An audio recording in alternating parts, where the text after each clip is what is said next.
Kepala MTS Negeri 4 Klaten mengundang orang tua wali siswa kelas 8 ke madrasah untuk 3 hal ini. Apa sajakah itu? Dilaporkan oleh Ali Murtopo berikut ini.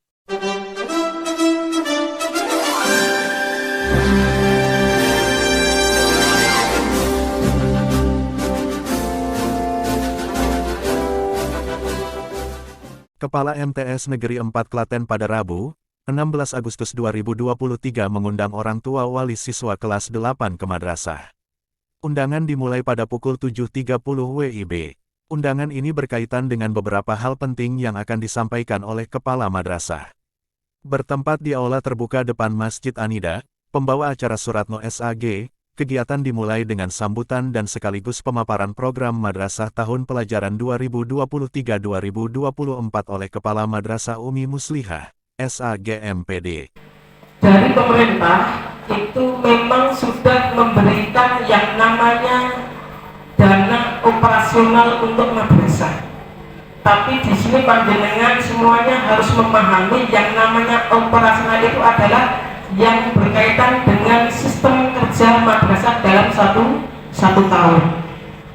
Contohnya adalah ketika kaitannya dengan media pembelajaran Bapak Ibu Guru ketika melayani membimbing putra putri panjenengan, itu bisa diambil dari BOS, istilahnya kan gitu. Kemudian kaitannya lagi dengan pembelajaran rutin untuk yang bisa dikatakan guru tidak tetap ataupun pegawai tidak tetap. Kemudian yang ketiga kaitannya dengan pelaksanaan kegiatan penilaian akhir semester, penilaian akhir tahun. Kemudian ada tengah semester, ada ujian madrasah, ada asesmen nasional. Sekarang ujian madrasah namanya asesmen madrasah. Kegiatan-kegiatan semua itu sudah tercover di dalam BOS. Itu dikatakan adalah kegiatan operasional madrasah. Tetapi berkaitan dengan pengembangan sarana dan prasarana itu tidak masuk di dalam BOS. Ini yang perlu Ibu Bapak memahami di sini. Sehingga kami ketika mengembangkan pelayanan pendidikan terhadap putra putri panjenengan, itu pasti banyak sekali kekurangan yang akan kami lakukan jika tidak ada pengembangan. Karena di dalam visi madrasah itu dikatakan bahwa kita ingin mewujudkan generasi Islami unggul dalam iptek yang berwawasan lingkungan. Jadi madrasah itu menginginkan putra putri panjenengan yang sudah panjenengan percayakan pada madrasah adalah menjadi generasi Islami. Generasi Islami ini adalah yang kami utamakan adalah akhlakul karimahnya. Karena kami beri keyakinan bahwa yang namanya ketika kita akhlaknya baik, anak-anak akhlaknya baik, insya Allah nilai akademik akan menyusul. Karena semuanya akan berbanding lurus dengan akhlak yang dimiliki oleh anak-anak kita. Nah, disinilah yang kami pentingkan ada di akhlak. Monggo. Apa yang sudah kami lakukan di madrasah, pembiasaan-pembiasaan yang baik, ini panjenengan di rumah juga ikut memantau dan membimbing. Jangan hanya diserahkan ke madrasah. Karena di madrasah paling hanya sekitar 7 atau 8 jam. Nanti ditambah ekstrakurikuler paling hanya sekitar 60 menit atau bisa dikatakan 80 menit saja. Tetapi putra putri panjenengan yang paling banyak adalah berada di rumah dan di masyarakat. Ini pentingnya kita saling berkoordinasi. Dan ketika ada sedikit atau penyimpangan putra putri kita, jangan langsung menyalahkan ke putra putri panjenengan. Tapi kita lihat dulu, kita sudah sampai di mana ketika kita menggolongkan putra putri kita sendiri.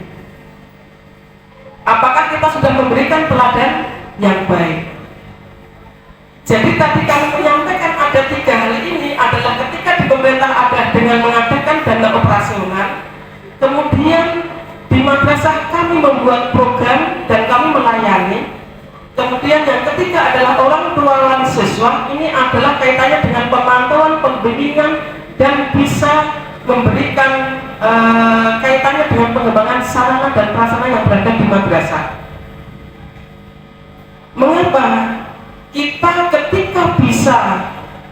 memberikan bimbingan terhadap putra-putri kita, itu kita sudah satu hal yang bisa kita gunakan untuk bahwa kita akan membuat generasi putra-putri kita adalah putra-putri yang kuat, bukan yang lemah. Karena apa? Di dalam firman Allah, di dalam surat Al-Mu'minun, Bismillahirrahmanirrahim, wal yakhshal ladzina taqrabu min khalqihim dzurriyyatan di'afan khawfu 'alaihim falyattaqullaha wal yaqulu qawlan sadida. Di dalam Al-Quran ini jelas sekali bahwa Allah itu menginginkan kita selaku umat Islam itu adalah jangan pernah meninggalkan generasi yang lemah. Karena kalau generasi yang lemah, nanti Islam juga akan lemah. Dan kita selaku orang tua nanti juga akan dimintai pertanggungjawabannya di hadapan Allah Subhanahu wa Ta'ala. Sudah benar belum kita memberikan didikan pada anak-anak kita. Mengapa? Karena Islam itu menginginkan bahwa generasi itu adalah generasi yang kuat. Kuat di mananya? Satu, kuat di iman.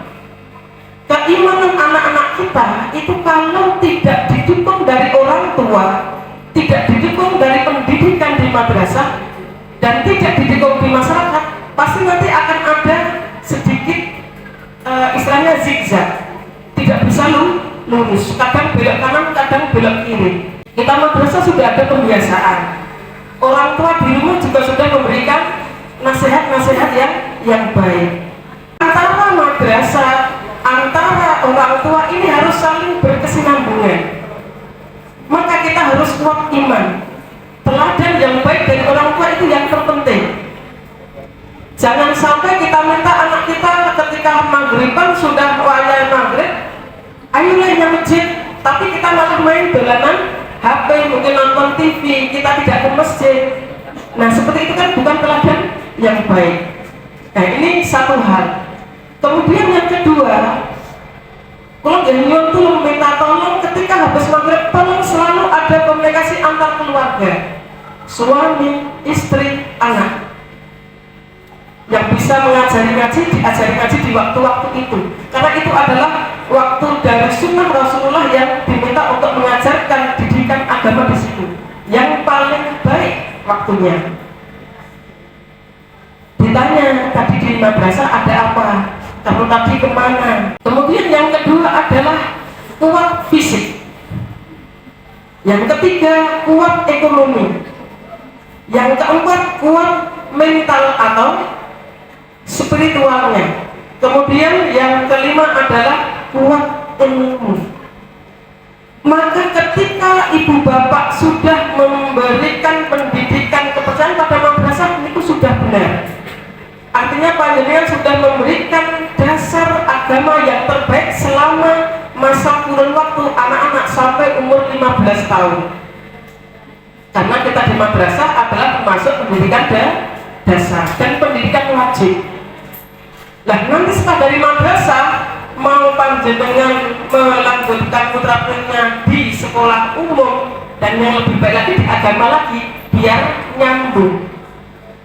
Karena masa-masa di madrasah adalah masa-masa mencari jati diri.